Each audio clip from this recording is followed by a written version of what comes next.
Hey Most Amazing Top 10 family, I'm your host Chada Reyna, and welcome back to Most Amazing Top 10. We have all received bad Christmas gifts. I remember one year I got a juggling set. I don't know where my parents got the idea that I wanted to juggle. I hate clowns. But I've never received anything life-threatening or disturbing, and unfortunately a lot of people have been gifted some horrible things throughout the years, and that is why I'm bringing you today's list of top 10 scary Christmas gifts.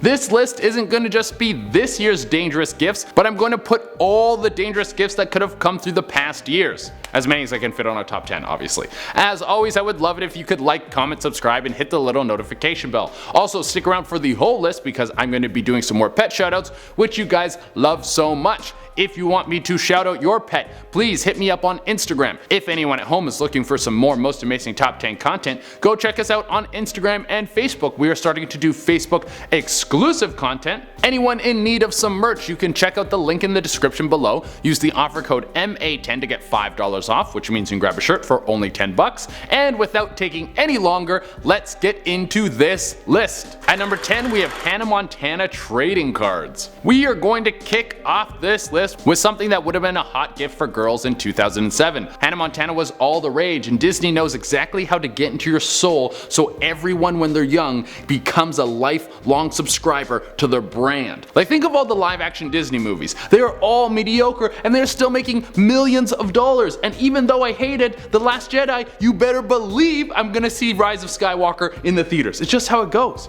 But Disney has also made some pretty dangerous toys. You think it would be hard to make trading cards that could kill you, but they found a way. It wasn't the cards themselves that would send you to an early grave, but it was the case for the cards. It was made with lead. Exactly 75 times the safe standard of lead was put into this carrying case. So you can be sure that there are some kids out there who have an extra dose of plum bum from one of these packs, because I don't know if you've ever seen what kids do, but they put everything in their mouths. At number 9, we have AQUA dots. We are going to stay in 2007 for this Christmas hit. AQUA dots was a little plastic tray that had these little plastic grooves in it, and you could drop liquid plastic into them and then spray it with some water to make like plastic art. I think if we got rid of kids' toys, we could save the planet easily. It was a semi-cool toy that would probably keep your kids entertained for like an afternoon and then sit into a closet until you threw it out into a landfill. Now, it wasn't the rapid disinterest that made this gift scary, it was the fact that the little plastic pieces that were so easily eaten by children had the chemical GHB inside of them. If you are unfamiliar with GHB, you might know it as its street name, the date rape drug. So kids would eat these little dots, get a dose of G, go into a coma, and I guess that's one way to put your kid to sleep, but it's obviously horrible. Guess what? This next toy also came out in 2007. If you were a kid in 2007 and you made it through, you must be like Bruce Willis in Unbreakable. For number 8, we have the CSI fingerprint kit. For every kid who grew up wanting to be a snitch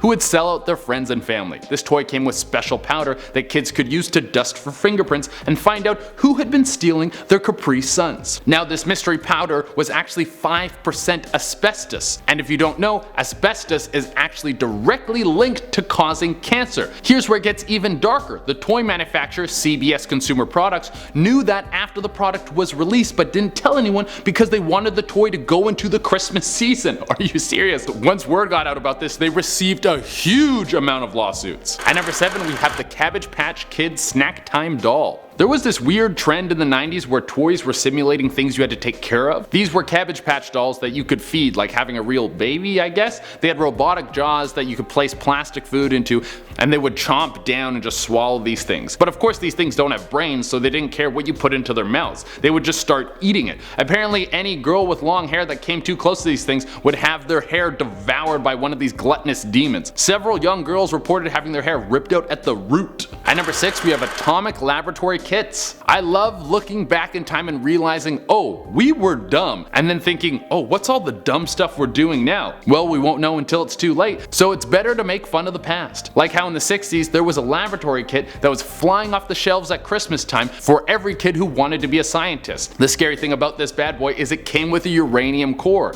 You mean that thing that is extremely radioactive? Yeah, America was selling a bunch of Chernobyls to America's youth. That's probably why our parents are so smart. At number 5, we have MAGNETIX. MAGNETIX. Now we're heading to 2005, just a few years before. I think the Illuminati took over toy companies in the 2000s and used them to try and kill a bunch of kids to try and stem overpopulation. There's just too many life-threatening toys in this era. MAGNETIX were plastic shapes with all varieties that could connect and disconnect from each other with the power of bite-sized magnets that were inside them. The danger of these was sometimes these toys would break open and these extremely tiny magnets would fall out, and we've already been over this. Kids put everything in their mouths. The problem with eating magnets is you don't just poop them out. They stick to each other when they're inside you and they cause your organs to twist and turn. This caused the injury of 34 kids and the death of one 22-month-old boy. At number 4 we have tiny hammocks. I can't think of something that sounds less threatening than a tiny hammock. Does it come with its own yogi that teaches you how to play the djembe and meditate? How could this go wrong? It seems perfect. Well, here's the thing with hammocks is you need to be chill to use them, and kids are not chill. They're always running around screaming and stuff. Also, a hammock needs a spreader bar on it to make sure you don't get tangled up in it. In the late 80s and the early 90s, companies were cranking out these tiny hammocks for kids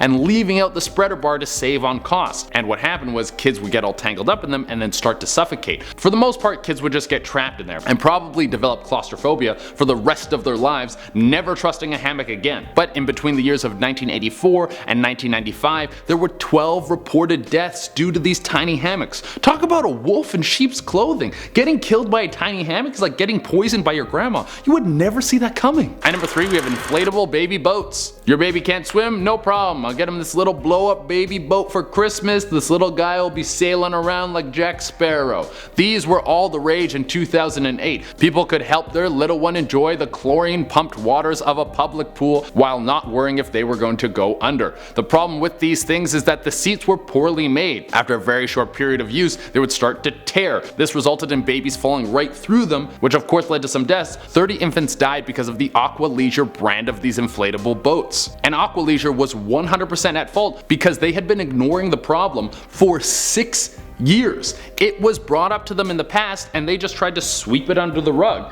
The Consumer Product Safety Commission ended up suing them for $650,000, which isn't even close to enough. You knowingly killed 30 babies. All the people involved in that problem being neglected should be in jail. At number 2 we have the Austin Magic Pistol. Okay, let's dip back in time even further to find a Christmas gift that had a blatant disregard for safety. Guns are a part of American culture like cheese on pizza. It has been forever, and in the 1950s there was a boom in kids getting interested in science and magic. And this toy took both those elements and slapped them into a gun and brought America a winning gift that would totally take your eye out. The Austin Magic Pistol was a massive red handgun. It looked a lot like a flare gun. How this toy would work is you would pack it full of calcium carbide. This is a very unstable powder that only needs one ingredient to turn it into a massive ball of flame. Well, the missing ingredient is probably hard to come by to prevent this thing from exploding, right? No, you just need to add water or even spit. As soon as you brought one of these toys into your home, the chemical could explode if it got too close to a tap. But it was still so cool.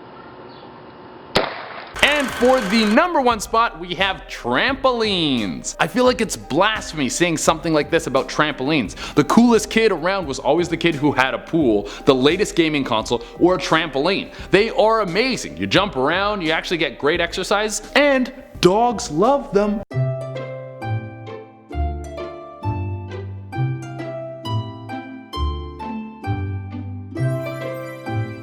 Look at that guy go, he's having the best time of his life. But here's the cold hard facts about trampolines. Every year there are 90,000 trips to the hospital because of trampoline related injuries. It has all the elements you need to get someone hurt. You have excited children and something that can send them into each other at a high velocity. You might as well just launch them over the fence in a slingshot. There are several health organizations that have advised parents not to get trampolines for their kids because they will probably hurt themselves. But that being said, I can't wait to jump on a trampoline. This video has like brought it back at me. I'm excited. Alright everyone, that is our list. Thank you all so much for tuning in, and as promised I'm going to be doing some more pet shoutouts. Remember, if you want me to shout out your pet, you can hit me up on Instagram. How it works is every day I pick new pets, so if you don't get picked one day, message back another day. If it takes me a little while to get back to you, I'm very sorry. I got so many of these to do. I'm on like a 2-week backlog right now. It's crazy.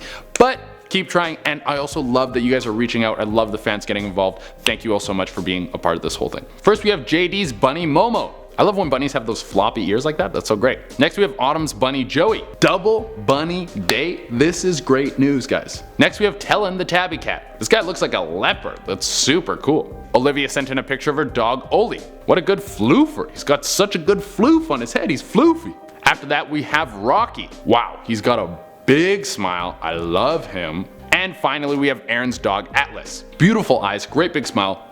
Love him so much. Alright everyone, that has been everything we have for you here today. As always, I would love it if you could like, comment, subscribe, and hit the little notification bell. If you want any more Most Amazing Top 10 content, check us out on Instagram and Facebook, and we are starting to do Facebook exclusive content. Until next time, I've been Shade Arena, and you can catch me spraining my ankle on a trampoline.